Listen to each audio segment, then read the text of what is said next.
চ্যানেলের পক্ষ থেকে সবাইকেই স্বাগতম জানাই। তোমাদের ভোকেশনালের সেকেন্ড সেমিস্টারের ক্লাস 11 আর কিছুদিনের মধ্যেই পরীক্ষা।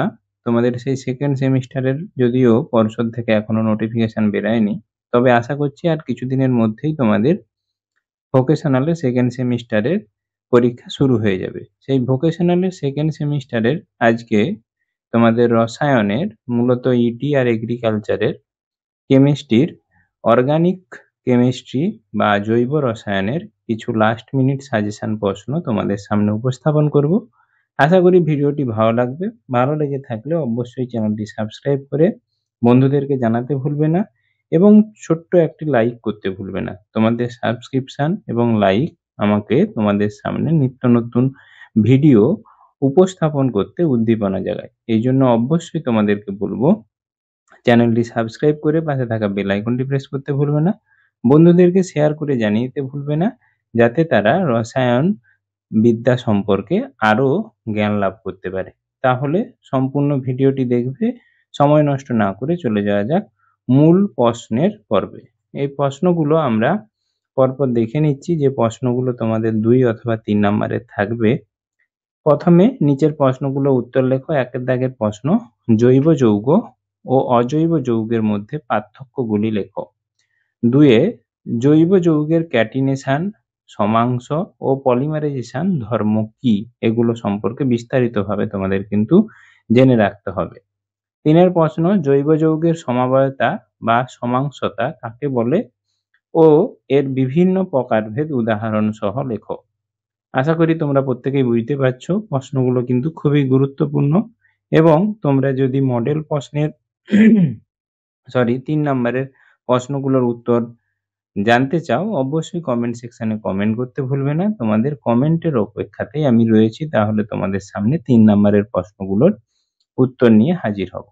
তারপরে রয়েছে আইইউপিএসি নাম বা আইইউপ্যাক নামকরণ করো। CH3 single bond CH, double bond CH, single bond CH2, single bond CH3, single bond CH2, single bond CH2, single bond OH। B এরটায় CH3 C triple bond C, single bond CH3, C CH3, single bond CH, single bond CH3, single bond C double OH। এছাড়াও তোমাদের বইয়ে যে আইইউপ্যাক নামকরণগুলো রয়েছে সেগুলো কিন্তু খুবই গুরুত্বপূর্ণ।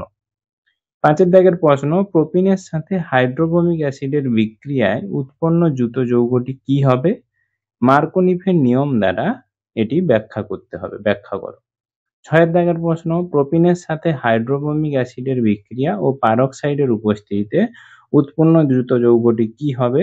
মার্কোনিফের নিয়মের ব্যতিক্রম দ্বারা ব্যাখ্যা করো। অর্থাৎ মার্কোনিফের নিয়ম এবং ব্যতিক্রম নিয়ম দুটোই কিন্তু খুবই গুরুত্বপূর্ণ। পার্থক্য লেখো। জৈবমূলক ও কার্যকারীমূলক অথবা তোমাদের সম্পৃক্ত অসম্পৃক্ত হাইড্রোকার্বন, এই দুটো নিয়ে পার্থক্য লিখতে বলেছে।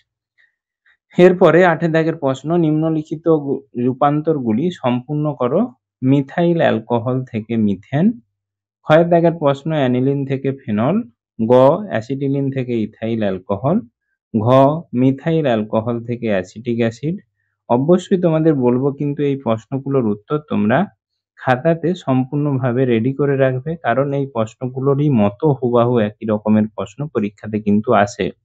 9 দাগের প্রশ্ন, ইথিলিন থেকে ফর্মালডিহাইড। 6 প্রশ্ন, ইথানল থেকে ইথিলিন ডাইব্রোমাইড। 6 প্রশ্ন, ক্লোরোবেনজিন থেকে পিক্রিক অ্যাসিড। বরকের জ অ্যাসিটিলিন থেকে অক্সালিক অ্যাসিড। এগুলো তোমাদেরকে উৎপন্ন করার জন্য রিয়েজেন্ট এবং বিক্রিয়ক পদার্থ, এগুলো কিভাবে কাজে লাগবে সবকিছু দেখাতে হবে। 9 দাগের প্রশ্ন, নিচের বিক্রিয়ায় সঠিক বিক্রিয়ক পদার্থগুলি লেখো। যেখানে ফেনল বেনজিন থেকে সাইক্লোহেক্সেন, নাইট্রোবেনজিন থেকে অ্যানিলিন, অ্যানিলিন থেকে ডায়াজোনিয়াম ক্লোরাইড। ঘয়ের দাগের প্রশ্ন, ফেনল থেকে প্যারাক্রেসল এবং অর্থোক্রেসল। আর রয়েছে তোমাদের অ্যাসিডিলিন থেকে ভিনাইল ক্লোরাইড। 9 দাগের প্রশ্ন। 6 দাগের প্রশ্ন, মিথেন CH4 থেকে Cl3CH উৎপন্ন করবে কিভাবে? বেনজিন থেকে টলুইন। বরকের প্রশ্ন, ফেনল থেকে অ্যানিলিন। ঝয়ের প্রশ্ন, ফেনল থেকে নাইট্রোফেনল, অর্থনাইট্রোফেনল, প্যারানাইট্রোফেনল উৎপন্ন করবে কিভাবে? এবং অ্যাসিটিলিন থেকে বেনজিন। তোমাদের কিন্তু এই জৈব রসায়ন অনেক বড় অধ্যায়, এখান থেকে কিন্তু 10 নাম্বার রয়েছে। তাই অবশ্যই বলবো এই অধ্যায়টি কিন্তু তোমরা অবহেলা করবে না। 10 এর প্রশ্ন, ব্যবহারগুলি লেখো। Ethylene, acetylene, methane, phenol, benzene, aniline, toluene ও পিক্রিক অ্যাসিড। এদের ব্যবহারগুলি 2-3 কথায় লিখতে হবে। 11 প্রশ্ন, ওয়েল অফ উইন্টারগ্রিন কি ও কিভাবে প্রস্তুত করবে এবং এর ব্যবহারগুলি লেখো। 12 প্রশ্ন, ডিডিটির পুরো নাম কি ও এর প্রস্তুত ও ব্যবহারগুলি লেখো। আশা করি ভিডিওটি ভালো লেগেছে। ভালো লেগে থাকলে অবশ্যই চ্যানেলটি সাবস্ক্রাইব করতে ভুলবে না। বন্ধুদেরকে শেয়ার করে জানিয়ে দিতে ভুলবে না। যদি কোনো অধ্যায় সম্পর্কে কোনো মতামত থেকে থাকে কমেন্ট সেকশনে কমেন্ট করতে ভুলবে না।